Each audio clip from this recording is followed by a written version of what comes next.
Hello and welcome to Alden Carrow's Poetry Podcast. I'm Alden Carrow, poet, walker and author of Cumbrian verse, Lakes to Fells in poetry. This is a podcast for people who suspect, as I do, that the world is moving too quickly and that something quietly extraordinary waits for anyone willing to slow down, listen closely and pay proper attention to it. In every episode, I share two poems. The first is a guest poem from the wider world of verse, something that has stayed with me, or troubled me, or refused to let me go. The second is one of my own, drawn from the moors, the coasts, the weather, and the strange beauty of ordinary days. And for your chance to win a signed copy of Cumbrian verse, Lakes to Fells in poetry, I invite you to suggest a future guest poem by emailing me at aldencarrow78@gmail.com. That's aldencarrow78@gmail.com. The next guest poem will come from one of you.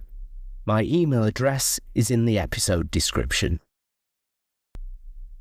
Today we are near Hadrian's Wall, in a small Cumbrian bordered town built, quite literally, from centuries of other people's arithmetic.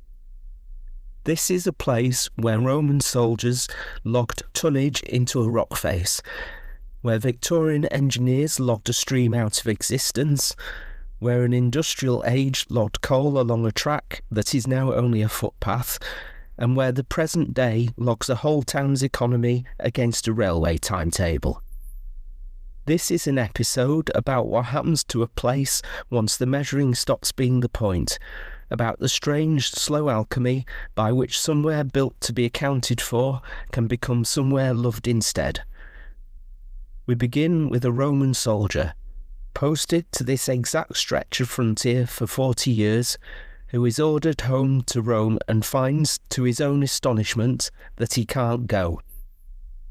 And then we come to Brampton itself, a town still made of stacked ledgers, waiting, perhaps, to become something more.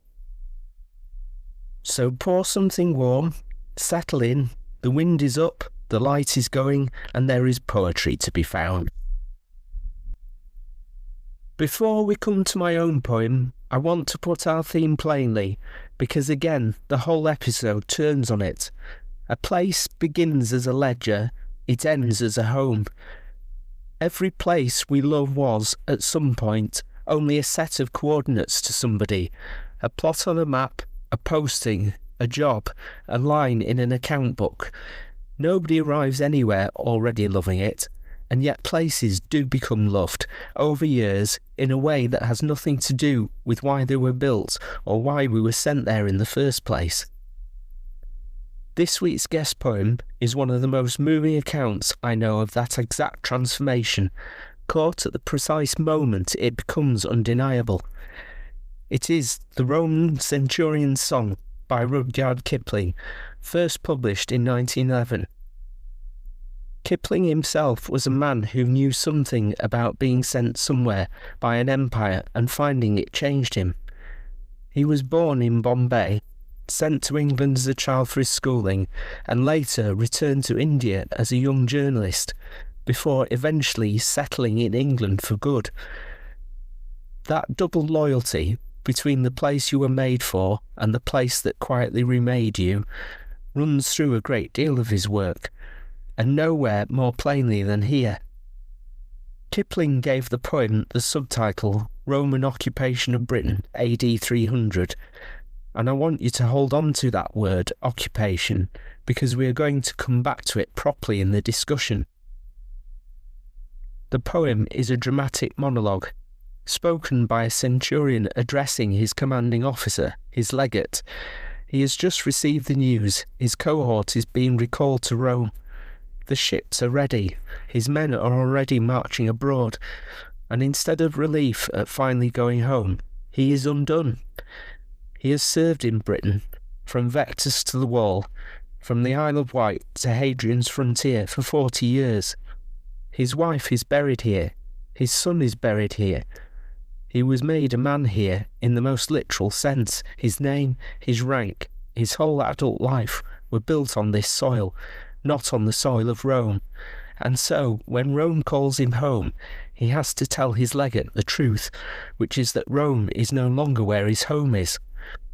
Listen as I read it, for how specific his grief becomes, not abstract patriotism, but a catalogue of exact, small, irreplaceable things, the particular grey of a British March sky, the scent of hawthorn, the feel of bracken underfoot in the wet. Here is the Roman Centurion's song. Legate, I had the news last night, my cohort ordered home, by ship to Portus Itius, and thence by road to Rome. I've marched the companies abroad, the arms are stowed below. Now let another take my sword, command me not to go. I've served in Britain 40 years, from Vectus to the wall. I have none other home than this, nor any life at all. Last night I did not understand, but now the hour draws near, that calls me to my native land. I feel that land is here.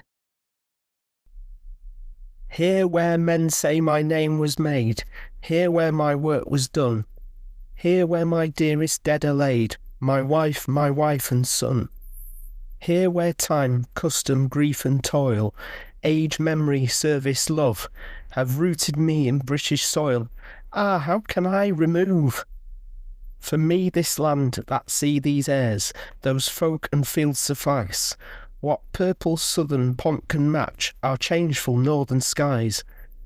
Black with December snows unshed, or pearled with August haze, the clanging arch of steel grey March, or June's long lighted days. You'll follow widening Rhodinus till vine and olive lean aslant, before the sunny breeze that sweeps Nemesis clean to Aralight's triple gate. But let me linger on, here where our stiff-necked British oaks confront Euroclydon. You'll take the old Aurelian road, through shore-descending pines, where blue as any peacock's neck the Tyrrhine ocean shines. You'll go where laurel crowns are won, but will you ever forget the scent of hawthorn in the sun, or bracken in the wet? Let me work here for Britain's sake, at any task you will, a marsh to drain, a road to make, or native troops to drill. Some western camp I know the picked, or granite border keep, mid seas of heather derelict, where our old messmates sleep. Legate, I come to you in tears, my cohort ordered home. I've served in Britain 40 years, what should I do in Rome? Here is my heart, my soul, my mind, the only life I know. I cannot leave it all behind, command me not to go. What strikes me most, reading that again, is how little the Centurion argues in abstractions.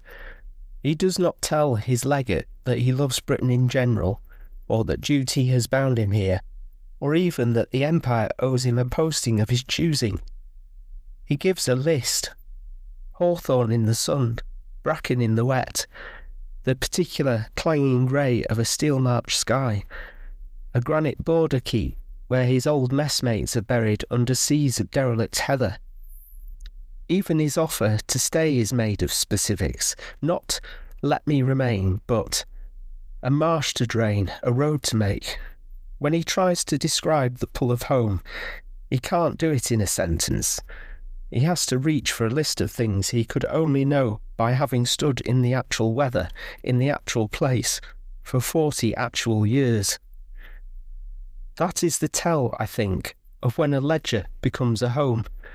A posting is described in generalities: a name, a rank, a garrison, a set of duties.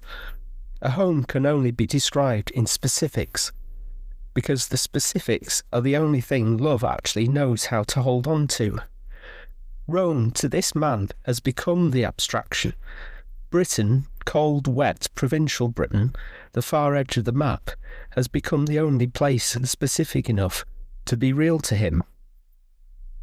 And this is exactly the transformation my own poem doesn't yet contain. Brampton, as I have written it, is almost entirely made of ledgers, log tonnage, hydrological subtraction, a charted footprint, an economy governed by signal and the friction of the rail. It is a poem, quite deliberately, without a single hawthorn in it. I wanted to show you the raw material first, 4 centuries of measurement, stacked one on top of the other, before we ask, in the discussion, what would it actually take for a place built this way to become somebody's granite border keep? Brampton sits just a few miles south of Hadrian's Wall, in the part of Cumbria where the border country still feels like border country, where you're never quite sure, walking the fields, whether you are standing on something Roman, something Victorian, or something built last century, because in Brampton, very often, you're standing on all three at once. The poem begins at the Gelt, a river gorge just outside the town, where the Romans quarried the red sandstone they needed to build Hadrian's Wall, and on the rock face there, a genuine scheduled ancient monument, still visible today, soldiers of a detachment of the 2nd Legion carved inscriptions recording their own work, names, dates, the units responsible. It is known as the written Rock of Gelt, and it is one of the most extraordinary things I have ever stood in front of. It isn't a monument in the way we usually mean the word, no grand declaration, no boast of glory. It is closer to a receipt, a record of stone, hauled, logged, accounted for. Empire in that gorge looks exactly like bookkeeping.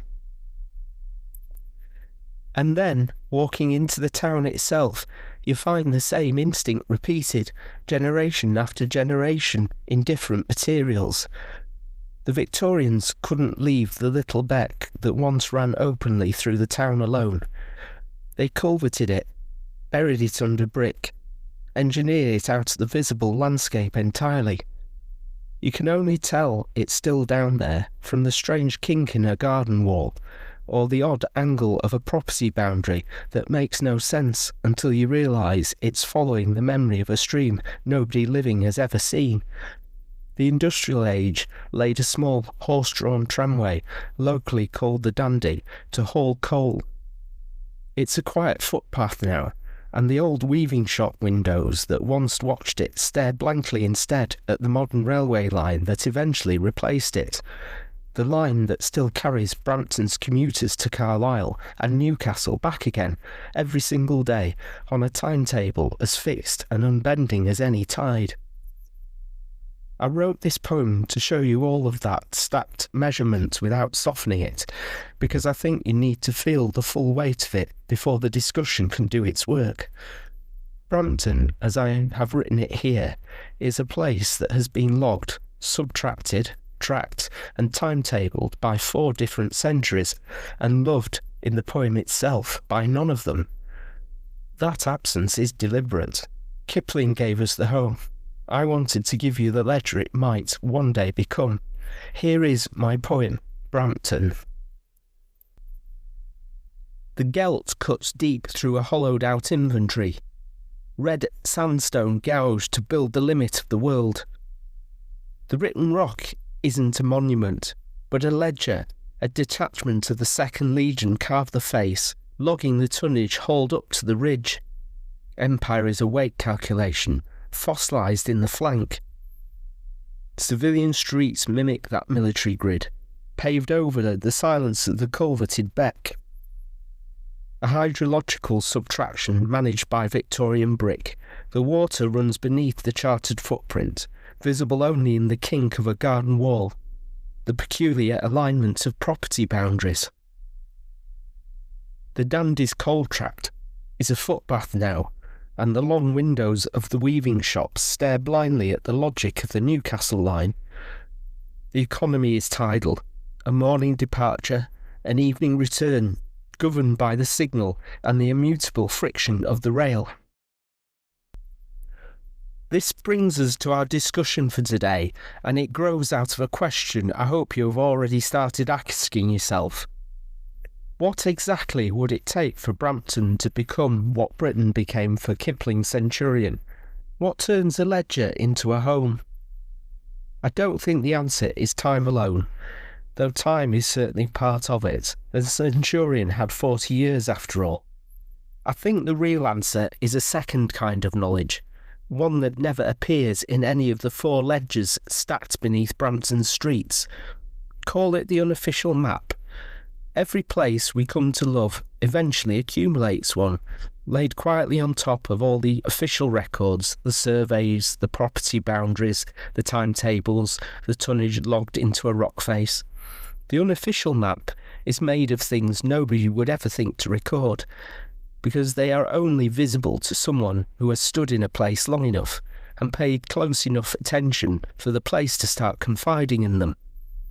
The particular bench that's quietly become yours, though no council ever assigned it to you. The exact slant of light on a certain wall at a certain hour that you would recognise anywhere in the world. The knowledge, held by nobody but you and perhaps a handful of neighbours, that a strange kink in a garden wall is not builder's error, but the ghost of a stream that used to run there in the open air before anyone alive was born. That last one, of course, is Brampton's own image, and I give it to you deliberately. The kink in the wall is, on the official map, simply an anomaly, a property boundary that makes no obvious sense. On the unofficial map, held by whoever in Brampton still remembers or has bothered to find out, it's a small act of memory, the town's own quiet way of refusing to let the buried beck disappear completely, even though no engineer ever intended it as a memorial. That is exactly the kind of detail I want you to go looking for in your own writing. Not the official history. We spent a whole episode some weeks ago on how to go and find that in archives and parish records and local history societies, and that skill still matters enormously. This week, I want to talk about the different, harder to teach skill that comes after noticing the things about a place that you could not have looked up because nobody ever wrote them down, because they only exist in the accumulated, unofficial attention of the people who actually live there. Now, before I go further, I want to be honest about something in Kipling's poem that I would be doing you a disservice to skip past, because I think a poem this moving deserves to be met with our full attention, including the parts that are uncomfortable. Kipling himself titled this piece Roman Occupation of Britain. He used that word deliberately, and it is the right word. However real and however moving the Centurion's love for Britain has become, it began as exactly what the subtitle says, an occupation, a frontier held by force, a province governed for Rome's benefit, by soldiers whose presence the people who already lived there had no say in at all. And Centurion's 40 years of belonging do not erase that fact, and a poem this generous towards him should not let us forget it either. I raise this not to spoil the poem's warmth, but because I think it makes the poem and this discussion more honest rather than less. Love of place is real, and it is worth taking seriously. The Centurion's grief is not performed, and neither, I think, is Kipling's sympathy for him. But the unofficial map of any place is never held by only one set of hands, and whoever's map arrived first, and by what means, is a question worth asking quietly, alongside the more comfortable one of who has come to love it since. Real attention to a place includes attention to that history too. With that said, here is the practical work I want to leave you with this week. Go back to a place you already know well, not to research it this time, but simply to notice it. Walk it slowly, more than once, in more than one kind of weather. Write down the details that would embarrass you slightly to admit you know. The exact place on a particular wall where the frost lifts last in the morning. The specific creak of a gate that means a specific neighbour is coming home. These are not grand details. They are not the sort of thing that would ever make it into a survey or a plaque. But they are precisely the sort of thing that, stacked up over years, begins to turn a ledger into a home. The same slow accumulation of time, custom, grief and toil, age, memory, service, love that Kipling's Centurion found had rooted him, almost without his noticing, into soil he was only ever sent to measure. And so we return to where we began.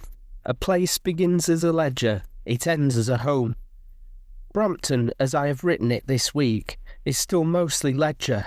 Roman tonnage, Victorian hydraulics, industrial coal, modern timetables, 4 centuries of careful, loveless accounting. But I don't believe it has to stay that way, and I don't think any place does. Somewhere in Brampton right now, I would guess, somebody already knows exactly which kink in which wall marks the old stream, and loves the town a little more for knowing it. That's how the transformation actually happens, not all at once and not officially, but one small unrecorded act of attention at a time, until one day, like the Centurion, you find you have somehow stopped being able to imagine calling anywhere else home. And so we come to the end of another walk together. We have stood with a Roman centurion on the eve of his own recall to Rome, discovering that 40 years on a cold northern frontier had rooted him more deeply than any native soil ever could. And we have walked through Brampton, a border town built from 4 centuries of measurement, from a Roman ledger carved in stone to a modern timetable governed by signal and rail. 2 poems about the space between a posting and a home, one written by a man who found he had already crossed it, the other written about a place that has not yet decided whether it will, and the quiet truth that runs between them. A place begins as a ledger, it ends as a home. Before I go, one small thing, and I promise it will stay small, because this is not that kind of show. If these walks are becoming part of your week, the surest way not to lose them is to follow the podcast on Apple Podcasts, on Spotify, or wherever you happen to be listening now. It's free, it's quiet, and it means the next episode finds its own way to you every Wednesday morning without you having to remember. If the show has given you something, following it is the simplest way to make sure it keeps doing so. And it helps other quiet souls out there searching for exactly this to find their way here too. And now to our competition. If there is a poem you would like featured in a future episode, a classic, something modern, or a personal favourite you have carried with you for years, please email me at aldencarrow78@gmail.com. That's aldencarrow78@gmail.com. Every suggestion is entered into the draw for a signed copy of Cumbrian Verse, Lakes to Fells in Poetry, which I will send to you by hand. The book is also available to buy at Amazon. The next guest poem will come from one of you, and that is precisely how I want this podcast to work.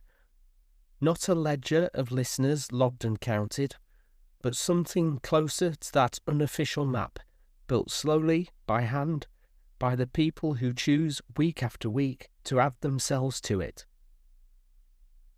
So thank you for listening, for slowing down with me, and for being willing to add one more small, unrecorded piece to the map of whatever place you call your own. Until next time, may you find poetry waiting for you in the everyday, and I shall speak to you again on Wednesday.